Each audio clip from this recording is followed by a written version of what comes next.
Well, hello, everyone. Dr. Lisa Fost here, and I have a wonderful episode today with a fellow pharmacy owner, and we are going to be talking about pharmacy automation technology. If you have been following me at all or know how I run my pharmacies, you know that I absolutely love technology. I typically am an early adopter. I'm always one of the first ones to try some new software, some new gadget, some new technology.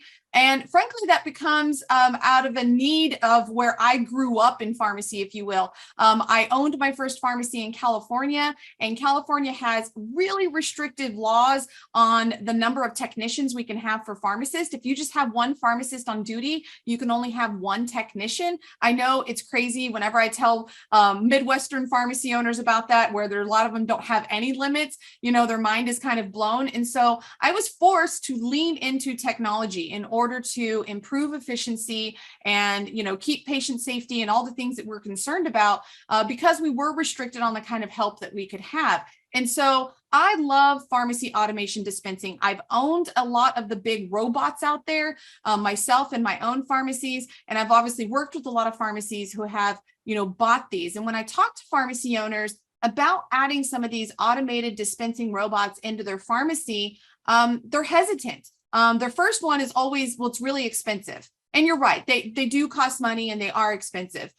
Yes, you can finance them and you make the payments really affordable, but there is a cost to them. And when there is a cost like that, a pharmacy owner, rightfully so, should always be concerned in, am I going to get my money back? Like, how am I going to use this? Is this technology really going to help me either save money, or is it going to help me grow my pharmacy so that I'm earning the extra revenue, not only to pay for the machine? We don't want to just break even. We want to go above that, and we want to create profit. And so these automation technology, different dispensing systems out there, and there's several different ones out there, they can actually help you grow your pharmacy and become more profitable. And so I have a wonderful pharmacy owner, Steve Roell, that has done this in his own pharmacy, and he's in a small town. Many times when I talk to pharmacy owners, they say, "Oh, that sounds great, but I'm in a small town." And they kind of use that as a barrier to success. So I think it's fantastic that Steve is going to be sharing his story, and he comes from a very small town, much smaller than, a lot of the pharmacies that I've owned and operated in. And he's been highly successful in improving his pharmacy growth and metrics by leveraging prescription automation. So Steve, thank you for joining us today. Welcome to the episode. Please introduce yourself. Tell us a little bit about your pharmacy, where you're from, where you're located, so that we can get to know you a little better. Thanks, Lisa. My name is Steve Roell. I have 3 pharmacies in the Upper Peninsula, Michigan, rural Upper Peninsula. Our largest store and kind of our sister store where we have most of our technology is located in Iron Mountain, Michigan. I don't know if you've ever heard of Iron Mountain, but Nope. well, if you're a sports fan, Tom Izzo and Steve Mariucci graduated from Iron Mountain High School, and I guess that's our claim to fame. So I'm like you. I've been a pharmacy owner for about 19 years, been a pharmacist for 37 years, but I've always been an early adopter too with technology. Because believe it or not, 37 years ago when I started, I was like one of the younger pharmacists that, was more the technology guru. Now I feel I'm on the other end of the spectrum and have a lot of other younger pharmacists that are better at technology, but I can still fumble through it. But we have, always had a lot of technology. We have an IVR system. We have a Script Pro SP200 that we had IVR, then we had SP200. Then we had a TCGRX packaging machine, this big, large packaging machine that was labor intensive, and you filled the little exception trays. And, if anybody's looked into that, they kind of know about that. And then about a year or so ago, we made a switch to the TCGRX, much smaller. And as we grew, our pharmacy also got more cramped. So the extra space, was a nice addition too, by getting rid of the TCGRX. So, and that machine is a little bit more, it's a lot less labor intensive, and it's a lot less pharmacist labor intensive, I feel, and let's face it, that's your most expensive labor in your pharmacy. So it's been a good thing for us. We've also adopted MedSync real early on, and we have lots and lots of patients on MedSync. probably 65 to 70% at least of our patients are on MedSync. And I think that's a key if you're going to add like an RX safe or something technology. You need to be able to plan your workflow, and it's in MedSync allows you to do that, and so that's my first tip. Whether, probably the most important thing, if you're thinking of adding, you got to get your patients synced as many as you can to free up or to your time and to let you kind of schedule your workflow a little better. We are busy. This past 12 months, we averaged a little over 19,000 prescriptions a month. So we could fill between 600 and 1,000, 1,100 a day. We're open 7 days a week. Yeah, that is nuts. I just want to take a moment, like, congratulations. That is amazing. And I mentioned earlier in my opening that you're in a small town. And so I think it's really important to kind of point out, like, you're filling just under 20,000 scripts a month in a town of about 12,000-ish people or so. Yeah, but we have a radius that we draw from of course. There's always a bigger radius, but it's, just to kind of bust that myth that you can't be a busy pharmacy or you can't earn the business of the majority of your community when you're in a small town. I think you just, proved the myth buster that that's not possible. So I just want to say congratulations on that. So yeah, and I could probably from my pharmacy throw a baseball through Walgreens window. So so we're right across the street from Walgreens. And we have a Walmart pharmacy in our town too, but we're the only independent pharmacy. So we've kind of emerged as kind of like, and I don't even want to say a specialty pharmacy, because when we fill that many prescriptions, we're obviously not just filling specialty drugs, but we tend to gravitate to the more complex patients. We do all the assisted living facilities in the town. And when you kind of get that reputation, the other business kind of flows too. We don't have a drive-through. And so, we're doing that. And I think that helps. I think it helps with workflow too. When Walgreens moved across the street, I ran a big radio ad that said, radio campaign that said, at the drugstore, we believe drive-throughs are for French fries and hamburgers, not for your prescription. And like, we don't have one and we'll never have one. So I love it. Like, your health is more important than that. Yep. So we want to talk to you, kind of thing. And we've that's kind of what we pride ourselves on is customer service, customer interaction, that kind of stuff. But technology certainly lets us do that. Yep. So when, you've obviously have gone through that decision-making process as somebody who has considered technology, because you've had lots of different technologies. And so if somebody is watching this and they're thinking like, gosh, I go to these trade shows, or maybe somebody was at our Pharmacy Profit Summit and they saw, RX Safe, and they saw the robots there, and they're kind of like trying to make that decision of, is it worth it? How do you answer that? I mean, you gave us your numbers. So, and I just want to like recap some of those. So you grew, you do just under 20,000 a year now. And the year before that, you did about 17,000 a year. So you've increased your prescriptions, somewhere around 13 to 14%. And you mentioned in our call that over half of those increased prescriptions came from packaging.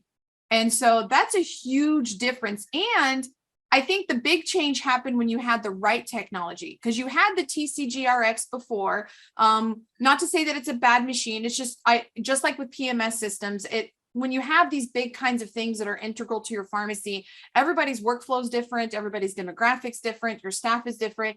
But it was causing a hindrance partly because of the size and the labor intensive. And then when you switch to the RX Safe, it's like your packaging exploded when you had over 50% of that growth from packaging. So, what do you have to say when somebody's like, should I get this machine? I think you gave a first great rule of thumb. You got to have sync. I absolutely am amen to that. You've got to be proactive in filling prescriptions. These are monthly recurring things. We know when people are going to be needing their stuff. We don't have to be so reactive. We can be reactive to the amoxicillins or the other kinds of things, but we shouldn't be reactive for those regular meds.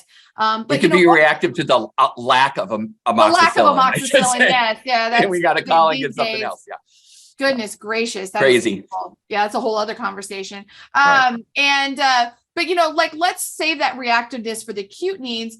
And so, kind of taking all that in now that you're on the other side of having gone through several technologies, and even changed the same technology, you went from one strip packager to another strip packager.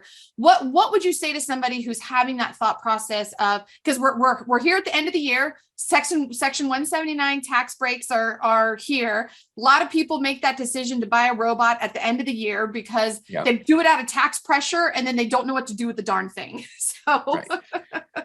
Right. And also every pharmacist that's listening, knowing that filling more prescriptions doesn't necessarily mean you're making more money, and so, yeah, we have a lot big numbers, but it's all about profit. It's not about numbers. So we're also a combo pharmacy, and we have a contract with GeriMed. Now I know there's a couple other people out there that do that, but our with that, all our packaged prescriptions, all our patients are packaging are billed through a separate NPI number that we got when we became a combo pharmacy, and none of those prescriptions are subject to DIR fees. That's big, and I know they're supposed to go away in 2024, but we all know they're going to find a way to get their money, but right now, and I can't comment on what the difference is, because right now our DIR fees are so, smoke and mirrors, but we, starting this next month, we're going to be able to get claim level detail on our DIR fees. So we'll be able to kind of do some analysis with our packaged prescriptions and our non-packaged prescriptions and DIR fees and stuff like that. So that'll be really interesting. But that's where, in my mind, one place where we're getting a lot of return on our investment. You know how much you're paying in DIR fees. So if you can move 20% of your business or so out of that, is that 20% less DIR fees? Maybe in theory. So, and then we're able to grow without labor. But I will say now that we have a meeting just next week with our packaging department, pharmacists and technicians, because they're starting to struggle. They're trying to say, yeah, okay, we grow now this much. Now we need some more help, and we're attentive to that and we're aware of that. But, you can't grow indefinitely without getting help. But, the DIR fees are a big thing. And I think that sometimes it's overlooked to do that combo pharmacy thing. And if you're doing strip packaging, you're certainly going to qualify for that. And it's not difficult because you're a combo pharmacy. You don't have to keep separate inventories. And it's just got to fill the paperwork and pay a little bit of monthly fee. That's about all. It really is. And I want to touch on that because I remember I'm of an older generation as well. And I remember back in the day when it was a very manual process and you had to have, we had a separate shelf that was just for this inventory. That is not the way anymore. It really is very simple. And I'm a GeriMed fan too. And there are other people out there that do it, but I just have the most experience with them. But yeah, it is fill out some paperwork, pay a fee, and it becomes a lot easier. So it is not a lot of work, and you don't need a lot of prescriptions to benefit. Frankly, if you have just a few patients, it is worth it because you're right. You save on the DIR fees, reimbursements can actually be different and change. And so there's a lot of benefits, even with a small number of patients. Right. And we have Pioneer RX software system, and, we can identify those patients that other NPI, it's all runs in the background. Nobody has to think like, how am I billing this? Am I billing this to this NPI or that NPI or this patient? It's seamless as far as that goes too. So that's one thing for sure. If you're going to get a packaging machine, you're going to want to take that next step into becoming a combo pharmacy. Yep. How did, it obviously did help increase volume for you. So what was your, did you have a plan in mind beforehand, or did you formulate a plan after the fact? Like, how did you make it to where people are like, that's interesting, I want that, whether it's a patient or potential patient, or whether it was a provider, somebody that might send you patients? Yeah, a couple of things. When we had our old system, and because it was so labor intensive, we charged for packaging. We didn't charge our assisted living facilities, but our outpatients, our just customers, if they wanted to have their meds packaged, we charged them $10 a month. And, a lot of people on fixed incomes or whatever, that was a deterrent. And so when we got our TCGRX machine, we took away the fee. We put up posters in our pharmacy. Would you like to, receive your meds like this? There's no extra charge, and I know people are going to say like, oh, you do all that and you don't charge. Well, there's you pay for vials and you pay for caps and you pay for all that other stuff too. So there's some expense there. And the other thing is when you're packaging your prescriptions, they're getting 12 fills a year. They're getting however many fills. They're not, if they're 3 days late, 12 months out of the year, you got 11 fills out of that. You didn't get 12 fills. So you're keeping your meds, your patients compliant, you're helping your star ratings, you're getting more fills, you're losing your DAR fees. It's a whole combination. It's not one thing. Yeah, I completely agree. The way that I've analyzed it in our pharmacies that we've implemented the RX Safe Rapid Pack is it's almost like a wash. Yes, there's a cost of labor and a cost of dispensing, but there is on the retail side too. Like you said, right. The vials and things, so to me, it's about a wash because, and like you said, you get that extra fills, you get those compliances. We tend to stick to the 30 days. I know some pharmacies do 28 days where, then you can get like the 13th fill. We tend to stick to the 30 days. I just have never been in a community that didn't like not getting those 2 extra days of, other stuff. We do 30 just as an aside. we do 30. So, I don't think there's a right or wrong, whatever works for your patients is fine. But yeah, so I kind of see that as a wash. So to me, that's the cake. And then the lack of DIR fees is, icing, and then you just keep pouring on some more icing because, can you talk a little bit about being a combo pharmacy and the different reimbursement rates? Have you seen a difference in that? I know it's kind of plan specific. We've only seen differences in one plan ourselves, but have you noticed any difference in the reimbursement rates? Not a lot, and maybe that'll come. I don't know, but that's not one thing I mentioned in my reasons. Yeah, no, I'm just curious what you I don't, right. You... But I'm saying because I don't know that there's a grand difference in reimbursement other than the DIR fees, and you can kind of the DIR fees your reimbursement bucket. Huge. Yeah, right. those are huge in themselves, and I just know the shift to medical at home. I know RX Safe is working. They're working with NCPA. They're working with a lot of things to try to get those medical at home, reimbursements changed to be like to match the facilities kinds of things. Right. And so we've seen one plan, do that. I was just kind of curious if, you had seen it. Not that it was necessarily a reason. I think that's kind of in the future, but I think it's coming. Right. I think it's coming, and I think it's going to be localized in pockets, and it's going to, hopefully, make a trend across the United States. The other area where you can market it to is to people my age whose parents are in their 70s and 80s and still living at home, but their sons or their daughters are trying to manage their meds. And they get it. That takes a lot of time and it takes a lot of effort on their part. And if you can take that away from them, that's also a place where you can market and get new patients. So it's not always marketing to the patients themselves. Sometimes it's marketing to the family. The family. That's a really big point. I have surprisingly found that people that are in my shoes, the mom, the parent with, full-time jobs with multiple kids, multiple sports. I prefer the packaging. It's a convenience thing. It is not really so much a compliance issue, but if I have kids and if they're on vitamins or they're on a prescription or they're on something, it is so much easier to, hand out the packs to everybody and you aren't pulling down all these bottles. Like, don't forget the convenience factor either. And yes, it's convenience for the elderly parents too, but that one is really more, I think, of a compliance. Like, we want to make sure our parents are taking their meds because chances are they're really important meds. Whereas, maybe my kids' vitamins aren't so important, but I do want them to take it, but it's really more of a time convenience factor. So I think there's both the safety and health and, better outcomes with compliance, but there's also just the time and, hey, did I remember to give my kid the vitamin D today, kind of thing. So I think there is that sandwich generation where they have both of those needs. They're looking to improve their time and they're looking to improve the health of, family members and loved ones. So I've actually been surprised by how many like moms and busy parents, I say moms because I'm a mom, but busy parents in general, how they're interested in the compliance packaging. Another place, school nurses love it. Yep. A lot, especially, for those kids that are taking medications during the day that they have to pass out. instead of just, oh, can you give us an extra bottle and that kind of stuff. And then, counting the pills and all that kind of stuff.